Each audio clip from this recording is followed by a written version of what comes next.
apprendre à jouer à papillon, plusieurs possibilités. La notice que vous trouverez à l'intérieur de votre boîte, une notice illustrée qui vous explique simplement comment jouer à papillon. Une petite carte de rappel qui vous explique comment distribuer et qui vous rappelle comment compter les points. Et enfin, notre préféré, un QR code présent dans le jeu et également sur la boîte. Vous le flashez et vous arrivez sur le tuto. À papillon, 3 façons de faire des plis. Un 5 sur le tapis et un 5 dans vos mains. Jouez votre 5 sur le 5 et ramassez les 2 cartes dans un tas à côté de vous. Un 6 et un 5 sur le tapis, un 11 en main, je peux faire 6 plus 5, 11. À papillon, l'addition est implicite. Ramassez les 3 cartes et mettez-les dans votre tas de plis. Dernière configuration, les combos. À papillon, vous pouvez faire des petites opérations, c'est le 3e cas de figure. Sorti 2 cartes de mes mains, dont le résultat de l'opération, le combo est validé. Un 12 et un 4 sont sur le tapis. Dans vos mains se trouvent un moins et un 8. Vous pouvez faire 12 moins 4 égale 8. Le 8 sort de sa main, le résultat doit toujours sortir de la main du joueur. L'opération est donc valide. Je ramasse les 4 cartes que je mets dans mon tas de plis. De la même manière, si un 4 est au sol et un moins, et dans mes mains se trouvent un 8 et un 12, je peux ramasser les cartes du tapis en faisant 12 moins 4 égale 8. Une fois encore, le 8 sort de sa main, le 8, le résultat de l'opération. Sur les combos, nous allons vous donner un autre exemple. Un 22, il n'y en a qu'un, c'est le chat noir, est au sol, ainsi qu'un 2. Dans mes mains se trouve un 11 et un multiplié divisé. Je peux faire 22 divisé par 2 égale 11. 11, le résultat de l'opération qui sort du jeu, du joueur. Vous ne pourrez jouer 2 cartes que si vous faites une opération. Sinon, vous êtes contraint de jouer qu'une carte. Pour jouer à papillon, il faut être au moins 2 joueurs, mais on peut jouer jusqu'à 5 joueurs, seul ou en équipe. À 2 joueurs, commencez par distribuer 7 cartes à chaque joueur et retournez 2 cartes face visibles au milieu du tapis. Ça, c'est l'assiette. À 2 joueurs, il y aura donc 4 tours. À 3 joueurs, commencez par distribuer 6 cartes à chaque joueur et retournez 4 cartes face visible au milieu du tapis pour l'assiette. À 3 joueurs, il y aura 3 tours. À 4 joueurs, commencez par distribuer 7 cartes à chacun et retournez 2 cartes face visible au milieu du tapis pour l'assiette. Et donc à 4 joueurs, il y aura 2 tours. À 5 joueurs, commencez par distribuer 11 cartes à chacun et retournez 3 cartes face visible sur le tapis. À 5 joueurs, il n'y aura donc qu'un seul tour. Mais qu'est-ce qu'un tour? Aux cartes, un tour, c'est une donne. Le donneur vous distribue les cartes X fois, donc à 4, il le fait 2 fois, à 2, il le fait 4 fois. Une fois les cartes distribuées, chaque joueur tire les dés. Ami, 3. égalité, on retire les dés. 5. 6. J'ai gagné. C'est donc Rémi qui va commencer et qui va décider du sens du jeu qu'il va indiquer aux autres joueurs à l'aide de la carte sens. On va tourner comme ça, c'est-à-dire dans ce sens. On laissera la carte sur le tapis pour que chacun se souvienne du sens du jeu qui peut changer à tout moment, vous le verrez. On vous l'a dit, à papillon bleu, il faut faire le plus de points possible.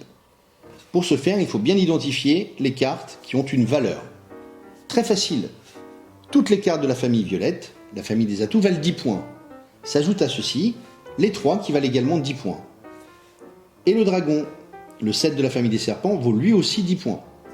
En plus de ça, certaines cartes vous permettent de gagner plus que 10 points. Si vous réussissez à attraper le yin et le yang, vous n'aurez pas 10 points plus 10 points, mais 30 points, car vous aurez réussi à collectionner les 2 cartes. Une petite précision également, le chat noir, lui, est très particulier. Il peut vous rapporter 30 points si vous l'obtenez volontairement, fruit d'une opération ou d'un cumul, mais il peut également vous pénaliser de 30 points si vous êtes contraint de le ramasser, avec le papillon qui ramasse tout, mais nous allons vous l'expliquer, ou si le chat noir est présent sur le tapis du dernier tour et qu'ayant fait le dernier pli, vous êtes contraint de ramasser les cartes restantes sur le tapis. En plus de cela, certaines cartes ont des pouvoirs spéciaux.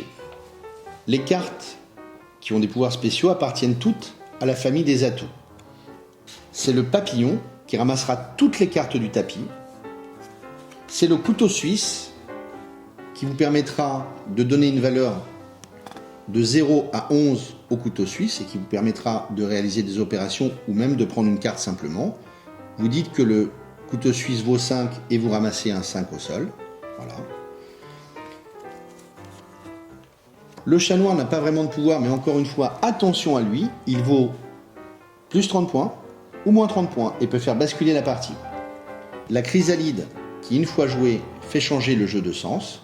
Et enfin, nos 3 signes, plus, moins, multiplier ou diviser, qui vous permettront de réaliser des opérations et qui, dans ce cas de figure, vous permettront de jouer jusqu'à 2 cartes à la fois et, Rémi va vous le rappeler, le résultat doit toujours sortir de la main du joueur.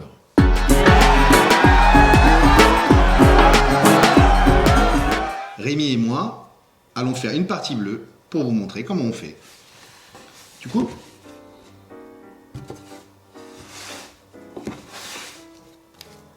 À deux, nous distribuons 7 cartes à chacun. Il y aura 4 tours. Les cartes vous seront données 4 fois. 2 cartes retournées qui constituent le tapis de base. On tire les dés pour savoir qui commence. 9. Mal barré. 8. 8. Donc je commence. Et je décide du sens de rotation du jeu. Bon, on n'est que 2, ça va pas changer grand-chose, mais c'est à ce moment qu'on décide du sens. Eh bien, pour commencer, je vais jouer un 1 sur un 1 pour prendre donc 2 cartes dans mon tas des plis. Première façon donc de faire des plis à papillon, mettre une carte de même valeur, un 6 sur un 6, la ramasser et la mettre dans son tas. Je joue maintenant une nouvelle carte, le 11. Lorsqu'il n'y a pas de carte au sol, vous êtes obligé de jouer une carte, c'est ce que vient de faire Rémi. Et moi. Je vais donc prendre un 2 avec un 2, tout simplement.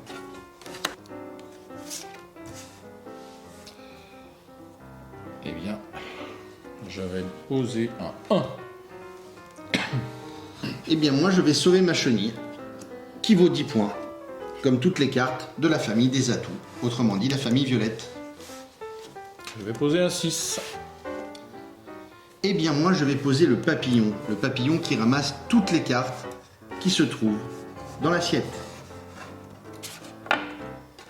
Maintenant, je joue un 10. Je ne peux rien faire, je pose un 7. Et moi, je prends le 10 avec mon 10. Et moi je joue un 8. Le deuxième tour commence, les joueurs ont joué toutes leurs cartes. Et on redistribue. C'est toujours à Rémi de commencer car il a gagné au G2D. Et je commencerai donc chaque tour. Je joue donc un 7 sur un 7, mais pas n'importe quel 7. C'est le dragon, le 7 des serpents. Je gagne donc non seulement 2 cartes, mais encore 10 points. Ah, quel dommage. Eh bien, je vais prendre un 8 avec un 8. Eh bien, je vais me défausser d'un 1.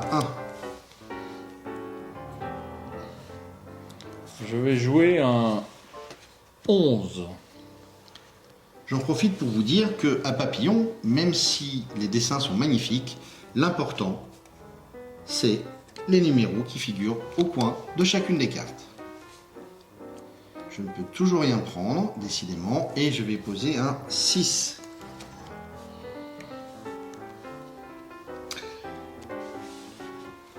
« 6 et 4, 10. J'ai les résultats dans mon jeu. Je prends donc les 3 cartes dont le résultat fait 10. Rémi fait donc un cumul.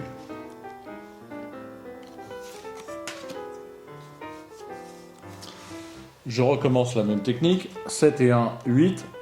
J'ai un 8. Je prends donc les 3 cartes. Les 2 cartes. Rémi nous fait un festival. 1, 0 avec un 0. Et je pose mon 9. Je prends son 9. Et comme l'addition est implicite et quand on additionne 9 à 0, ça fait toujours 9. Je prends ces 3 cartes-là. Le tour est fini, on redistribue.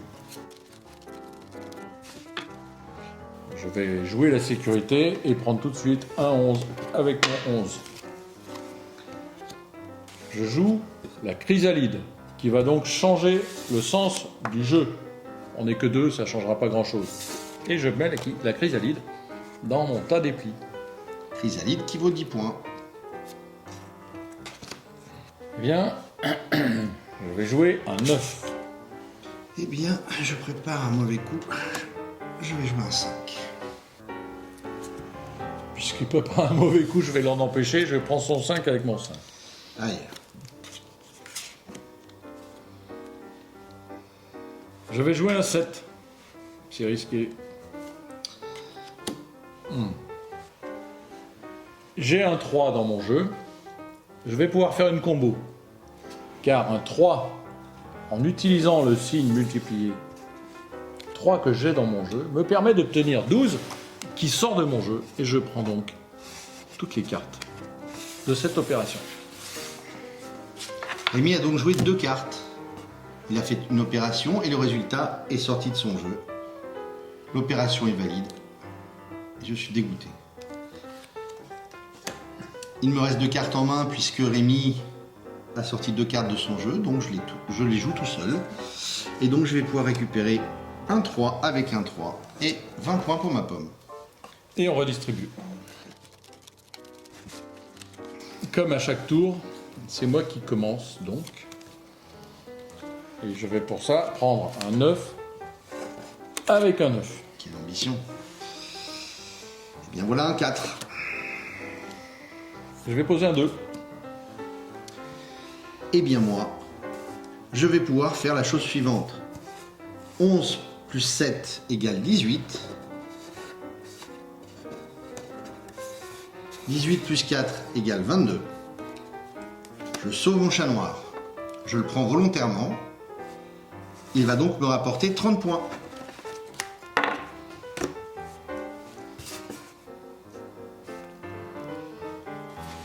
Je pose un moins. À mon tour de faire un combo, je vais utiliser 2 cartes de mon jeu, dont le résultat de l'opération, pour faire 12 moins 2 égale 10. Je vais jouer un 8. Et moins un 4. Et moi, un 3. Moins 5. Alors là, je dois réfléchir. Je vais donc faire 8 plus 3 égale 11. Au passage, là c'était pas nécessaire, mais je prends la carte plus, puisqu'elle elle est compatible avec l'addition qui est implicite. 8 plus 3 égale 11. Je me sers du couteau suisse en disant qu'il vaut 11. Le couteau suisse vaut toutes les valeurs de notre choix, de 0 à 11. Et donc, j'empoche ces cartes. Je prends le 5 avec un 5. Et je pose mon 0. J'ai donc fait le dernier pli. Je ramasse les cartes qui restent au sol à la fin du jeu. Première chose à faire avant de compter les cartes que vous avez dans votre jeu et ce qu'elles valent, mesurer les tas. Le plus gros tas ramasse 10 points. Et voilà. T'as ramassé 10 points. J'ai donc ramassé 10 points. On va compter mes cartes, ça va être plus rapide malheureusement. 10 points, plus 10 points, 20 points. 20 points, plus 30 points. Rappelez-vous que j'ai pris le chat noir volontairement. Ça fait 50 points, 50, 60, 70. S'ajoute à ceci les 3 des familles standards, si j'en ai. En l'occurrence, j'en ai 2. Mon score est donc de 90. Le mien est de 10, plus 10, plus 10, 30. Et enfin les atouts, 30, 40, 50, 60, 70, 80. J'ai donc 80 points dans mon jeu de cartes, auxquels se rajoutent les 10 points, car j'avais le tas le plus gros. J'ai donc 90 points. Nous sommes donc ex aequo, 90 à 90.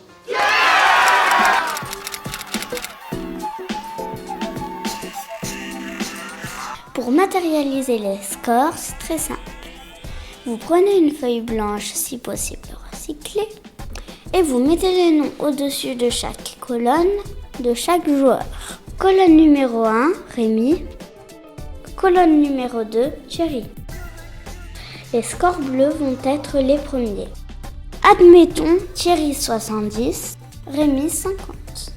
Ça, c'est pour la manche bleue. Pour la manche orange, on notera les scores de la même manière.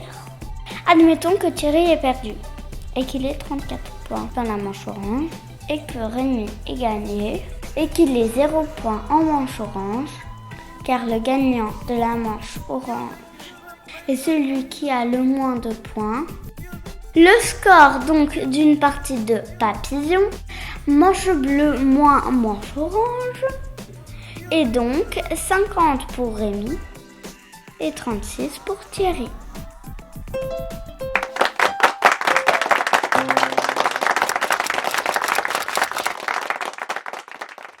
Une fois comptés les points à l'intérieur des jeux, il convient de mesurer l'état pour savoir qui a fait le plus de cartes. La plupart du temps, un joueur aura obtenu plus de cartes que l'autre.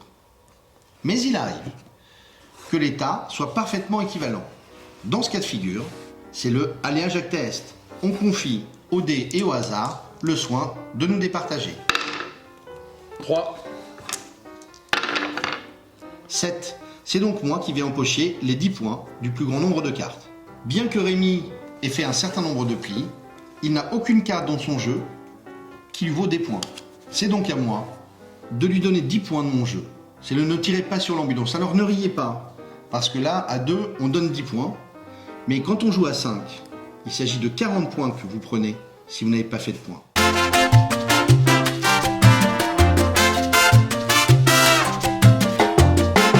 Papillon, avec toi est éphémère.